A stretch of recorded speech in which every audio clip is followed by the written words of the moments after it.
Assalamualaikum warahmatullahi wabarakatuh, Ustaz. Waalaikumsalam warahmatullahi wabarakatuh. Mohon izin Ustaz untuk tanya atau bincang santai sedikit Ustaz. Fadhal. Berkaitan dengan qadarullah, ini umat muslimin di saudara kita di New Zealand Ustaz. Beberapa hari yang lalu atau kemarin sempat kita terdengar musibah di New Zealand Ustaz. Bahwasanya ada dari orang kufar yang secara tragis membunuhi saudara-saudara kita di New Zealand sana pada saat sholat Jumat Ustaz. Baik. Menanggapi hal tersebut, kira-kira bagaimana Ustaz? Baik. Bismillahirrahmanirrahim. Walhamdulillah. Wassalatu wassalamu ala Rasulillah wa ala alihi wa sahbihi wa man walah wa la hawla wa la quwwata illa billahi amma ba'd. Fa ikhwani fid din wa akhwati fillah, kaum muslimin wal muslimat rahimani wa rahimakumullah. Semoga Allah Azza wa Jalla senantiasa mencurahkan rahmatnya kepada kita sekalian.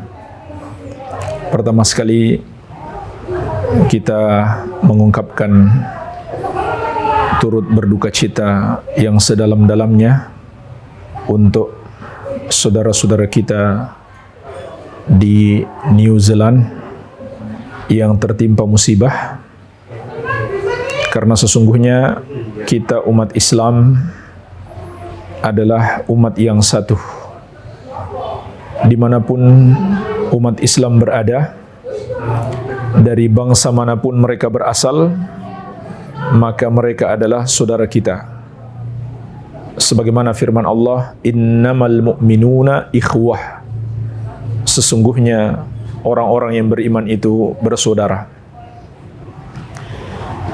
Persaudaraan antara kaum mukminin haruslah seperti satu tubuh. Sebagaimana kata Nabi sallallahu alaihi wasallam, "Matsalul mu'minina fi tawaddihim wa tarahumihim wa ta'atufihim kamatsalil jasadi idza ishtaka minhu udwun tada'a lahu sa'irul jasadi bis-sahri wal humma." Perumpamaan orang-orang yang beriman dalam hal saling mencintai, menyayangi, dan berlemah lembut di antara mereka bagaikan satu tubuh. Apabila ada satu anggota tubuh merasakan sakit, maka seluruh tubuh akan ikut merasa sakit sampai tidak bisa tidur dan demam. Begitu pula sabda Nabi sallallahu alaihi wasallam, al-mu'min lil mu'min kal bunyan yashuddu ba'dahu ba'dha. Seorang mukmin terhadap mukmin yang lain bagaikan sebuah bangunan, satu dengan yang lainnya saling menguatkan. Maka tentu kita merasa berduka, bersedih atas derita yang menimpa saudara-saudara kita di New Zealand. Oleh karena itu kita doakan semoga Allah Azza wa Jalla memberikan ampunan dan rahmat kepada saudara-saudara kita yang wafat dan menganugerahkan kesabaran dan hidayah kepada keluarga yang ditinggalkan. Ini yang pertama. Yang kedua, ingin saya sampaikan kepada saudara-saudara kita kaum muslimin, khususnya di New Zealand, mudah-mudahan ada yang bisa menerjemahkan apa yang saya sampaikan ini. Yang pertama, hendaklah mereka berbahagia, karena sesungguhnya musibah yang menimpa seorang muslim adalah kenikmatan. Musibah yang menimpa seorang muslim adalah kenikmatan. Mati sebagai seorang muslim itu adalah kebahagiaan. Tidak perlu ada yang disedihkan sebenarnya. Allah Azza wa Jalla berfirman, "Wala tamutunna illa wa antum muslimun." Janganlah kamu mati kecuali kamu sebagai orang-orang Islam, sebagai umat Islam. Kenapa jemaah sekalian? Kematian sebagai seorang muslim adalah jaminan masuk surga.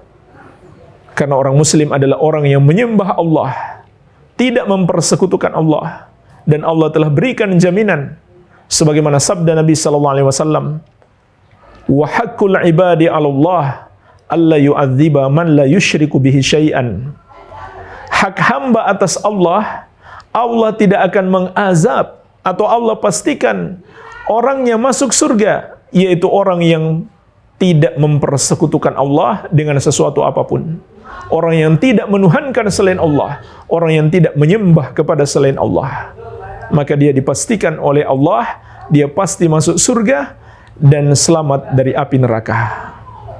Ini yang pertama, nikmat yang Allah berikan kalau seseorang itu wafat sebagai seorang muslim, maka berbahagialah. Kemudian yang kedua, mereka juga wafat dalam keadaan husnul khatimah,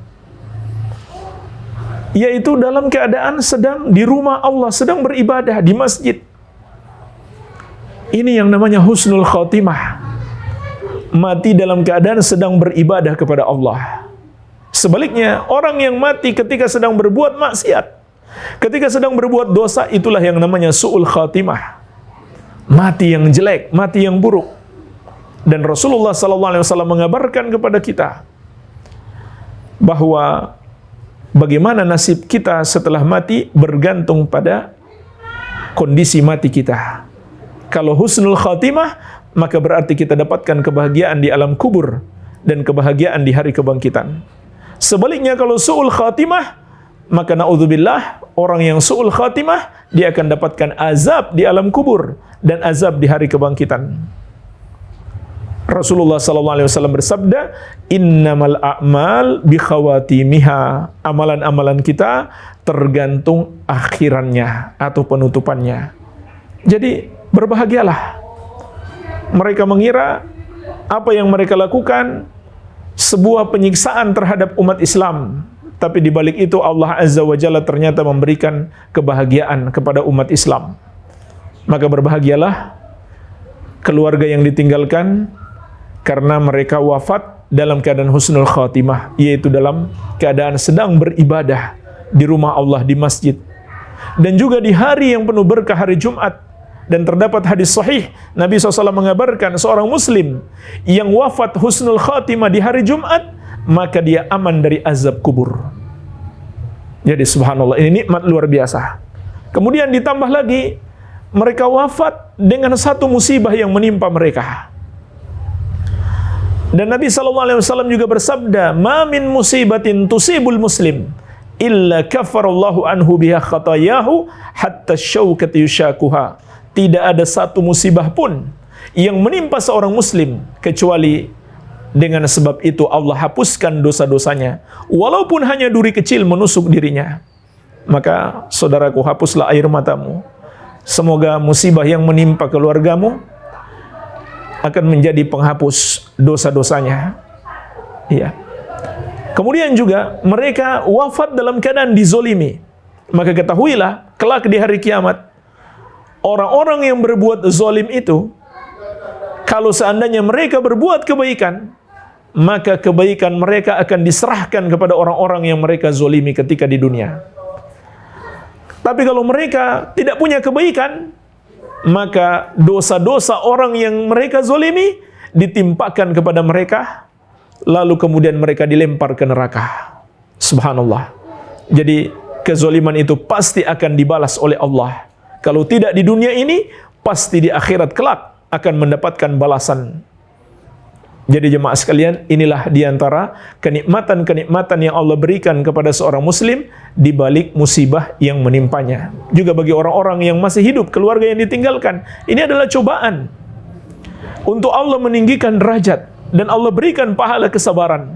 Sebagaimana kata Allah, innama yuwaffas sabiruna ajrahum bighairi hisab. Sesungguhnya pahala orang-orang yang sabar itu tanpa terhitung. Maka bersabarlah agar Anda mendapatkan pahala yang tidak terhitung. Hanya Allah Azza wa Jalla saja yang mampu menghitungnya.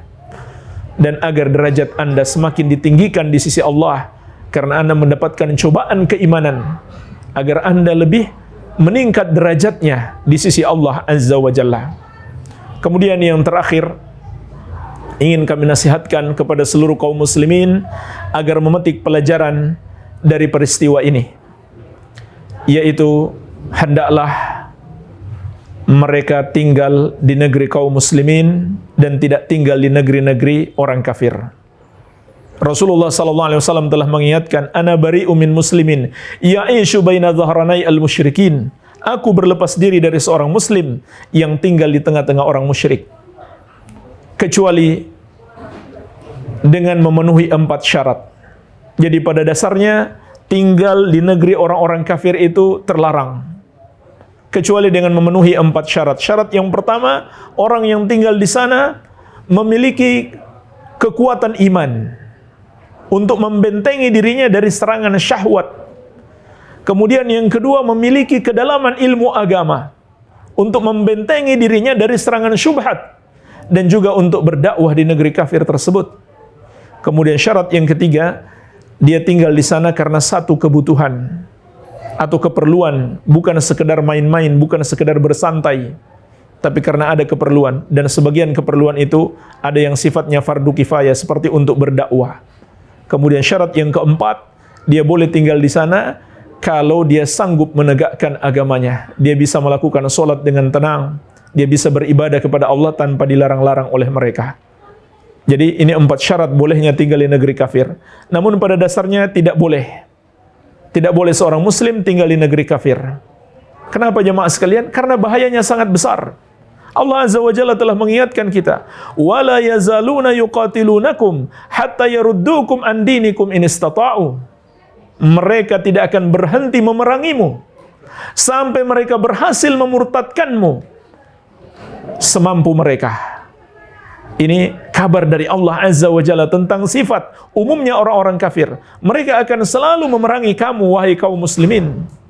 Ini berita langsung dari Allah Azza wa Jalla. Apa yang tidak meyakinkan dalam ayat ini? Kurang apa ayat ini? Jelas sekali. Mereka tidak akan berhenti memerangi kamu, wahai kaum muslimin, untuk memurtadkan kamu dari agamamu. Ini tujuan mereka. Dan Allah ingatkan kepada kita, jangan sampai kita murtad. Wa may yartadid minkum an dinihi fayamut wa huwa kafirun fa ulaika habitat a'maluhum fid dunya wal akhirah wa ulaika ashabun nar hum fiha khalidun.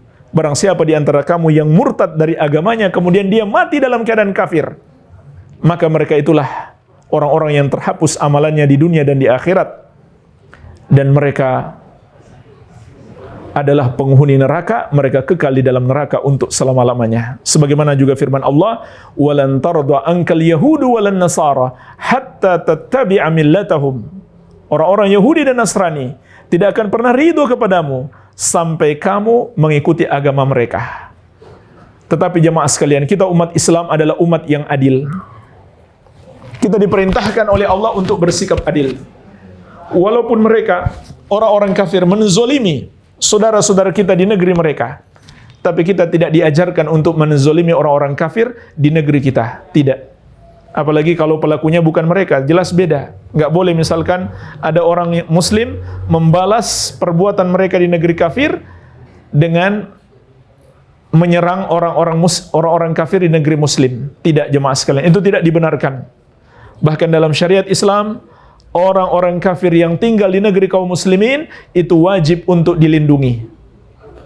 Wajib untuk dilindungi. Nabi SAW mengingatkan kita, "Man qatala mu'ahadan lam yarah raihatal jannah." Barang siapa membunuh orang kafir yang terikat perjanjian dengan kaum muslimin, di antaranya perjanjian sebagai warga negara kaum muslimin. Siapa yang membunuhnya, kata Nabi SAW, maka dia tidak akan mencium bau surga. Jadi tidak boleh kemudian kita menjadi emosi, lalu melampiaskan emosi kita terhadap orang-orang kafir yang tinggal di negeri kita.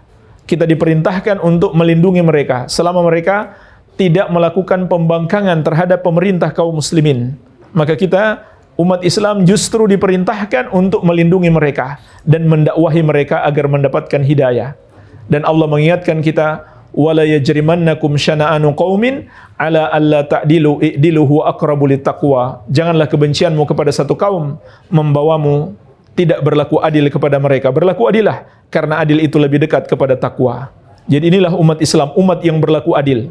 Walaupun mereka menzolimi saudara-saudara kita kaum muslimin di negeri mereka, tapi kita tidak boleh menzolimi orang-orang kafir di negeri kita, negeri kaum muslimin. Inilah yang diajarkan kepada kita. Semoga bermanfaat. Wabillahi taufik walhamdulillahi rabbil alamin. Ini setelah muncul tragedi ini, ada beberapa saudara kita muslim yang lainnya justru malah di sosmed itu malah menyebarkan videonya, Ustaz. Bahkan foto-foto korban dan lain sebagainya itu disebarkan, Ustaz. Nah, bagaimana terkait hal tersebut? Baik. menyebarkan foto-foto korban itu sepatutnya dihindari, karena itu membawa kemudaratan. Oleh karena itu, para ulama kita di zaman ini seperti Syekh Shalih Al-Fauzan hafizahullah memfatwakan bahwa tidak boleh kita menyebarkan foto-foto korban kekerasan orang-orang kafir terhadap kaum muslimin, karena mudaratnya itu besar. Di antaranya, orang yang disebarkan fotonya itu belum tentu ridho, keluarganya belum tentu ridho, dan juga mungkin akan menjerumuskan sebagian umat Islam pada perbuatan yang terlarang dalam syariat. Seperti yang saya isyaratkan tadi, karena mereka termakan oleh emosi, lalu mereka melampiaskan kemarahan mereka untuk berbuat zolim kepada orang-orang kafir, padahal orang kafir yang mereka zolimi itu bukan pelakunya. Iya. Dan mungkin juga di sisi lain akan menebarkan ketakutan, menebarkan teror di hati-hati kaum muslimin. Maka ini sepatutnya dihindari, tidak ada manfaatnya. Lebih baik sebarkan ilmu. Sebarkan ilmu, sebarkan nasihat-nasihat yang baik, dan sebarkan bagaimana tuntunan syariat dalam menyikapi perkara-perkara seperti ini. Wallahu alam. Yang terakhir Ustaz, berkaitan dengan nasihat Ustaz, untuk muslim yang lainnya yang berada di negeri aman, terutama di Indonesia ini Ustaz, apa yang sepatutnya terus kita lakukan atau kita benahi berkaitan dengan musibah yang telah menimpa saudara kita di Indonesia? Baik, Masya Allah. Ini pelajaran besar bagi kaum muslimin yang tinggal di negeri-negeri Islam yang alhamdulillah relatif aman. Lihatlah saudara-saudara kita yang tinggal di negeri-negeri yang tidak aman, betapa menderitanya mereka hidup di sana. Mereka disiksa, mereka dibantai, mereka ditindas. Terlebih di negeri-negeri minoritas kaum muslimin. Maka bersyukurlah ketika kita tinggal di negeri yang aman seperti negeri kita ini, negeri Indonesia, dengan segenap kekurangannya. Dan kalau kita berbicara kekurangan, jangan selalu kita berpikir pemerintah yang punya kekurangan. Masyarakat punya banyak kekurangan. Dan pemerintah itu lahir dari masyarakat. Sebagaimana Allah ingatkan dalam Al-Quran, wa kadzalika nuwalli ba'dadh dhalimina ba'dan bima kanu yaksibun. Demikianlah kami jadikan orang-orang zalim itu sebagai pemimpin bagi orang-orang zalim karena dosa-dosa yang mereka lakukan. Jadi pemimpin itu lahir dari masyarakat. Jangan selalu kita menyalahkan pemerintah. Kita juga banyak kekurangan sebagai masyarakat. Artinya apa? Dengan segenap kekurangan-kekurangan kita, kita masih bersyukur kepada Allah, masih harus lebih bersyukur kepada Allah. Karena Allah berikan kepada kita nikmat yang besar, yaitu nikmat keamanan. Nikmat kita bisa beribadah kepada Allah tanpa rasa takut. Tanpa ada ancaman, tiba-tiba ada orang yang menembak kita. Subhanallah, ini luar biasa, nikmat yang sangat besar. Maka hendaklah kita jaga nikmat ini. Kita jaga keamanan di negeri kita. Kalau kita tidak menjaganya dengan baik, maka takutlah kita akan kena ancaman Allah Azza wa Jalla, la in syakartum la azidannakum wa la in kafartum inna adzabi lasyadid. Kalau kamu bersyukur, sungguh benar-benar akan kutambah nikmatku. Tapi kalau kamu ingkar, sungguh azabku sangatlah pedih. Jadi jangan sampai kita mengingkari nikmat keamanan yang Allah berikan kepada negeri kita, yaitu dengan membuat atau melakukan perbuatan-perbuatan yang bisa merusak nikmat keamanan ini. Lalu Allah menimpakan hukuman kepada kita. Termasuk jamaah sekalian, untuk menjaga nikmat keamanan ini, jaga hubungan baik antara pemerintah dan masyarakat. Jaga hubungan baik antara masyarakat satu dengan yang lainnya. Janganlah saling menghina, janganlah saling mencaci maki, janganlah saling bermusuhan. Ini semuanya akan merusak nikmat keamanan baik sedikit maupun banyak. Begitu pula jangan sampai kita melakukan aksi-aksi yang dapat merusak nikmat keamanan, seperti aksi-aksi turun ke jalan, mengumpulkan massa dalam jumlah yang besar, kemudian melakukan aksi-aksi, kemudian terjadi bentrok, baik antara massa yang pro maupun yang kontra, atau antara masyarakat dengan aparat.